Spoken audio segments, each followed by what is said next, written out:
Ағла сүресі. Рахман, әрі аса рақымды Алланың атымен бастаймын. Ұлық, асқақ Раббыңның есімін ұлықта. Ол жаратады да, ең керемет әрі үйлесімді кескін келбет береді. Ол әр нәрсе үшін белгілі бір өлшем, яғни әрбір жанға өлшеулі өмір, өзіндік ерекшеліктер және мақсат белгілеп, оны сол ұлы мақсатқа қарай бағыттайды. Сондай-ақ ол шүйгін шөпті, өсімдік атаулыны шығарады. Содан кейін оларды солып, қарақошқылданып шіріген қоқысқа айналдырады. Бұдан былай адамдарды тура жолға бастауың үшін Құранды жүрегіңе қондырып, саған оны толық оқытып үйретеміз, әрі өзгелерге де оқып беруіңді қамтамасыз етеміз. Сөйтіп сен одан еш нәрсе ұмытпайтын боласың. Тек Алла басқаша қалайтын болса, оның жөні бөлек. Шүбәсіз ол жария болғанды да, жасырын болғанды да, яғни сенің де, өзге құлдарының да жасырын жария барлық істерін, ниет пиғылдарын, жай күйлерін біледі.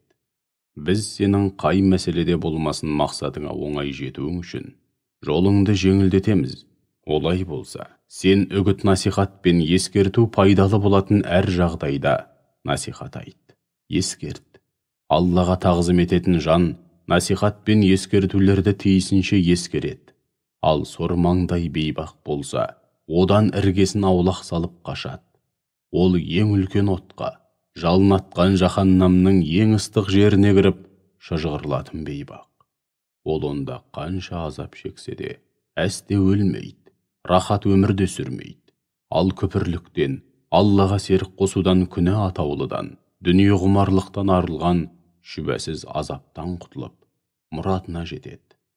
Сондай-ақ, Раббысының атын еске алып, намаз оқығанда құтылады. Уа адамдар, алайда сендер дүниенің қу тіршілігін ұнатып, оны бәрінен артық көресіңдер. Дегенмен ақирет бұл дүниеге қарағанда әлде қайда қайырлы, һәм мәңгілік.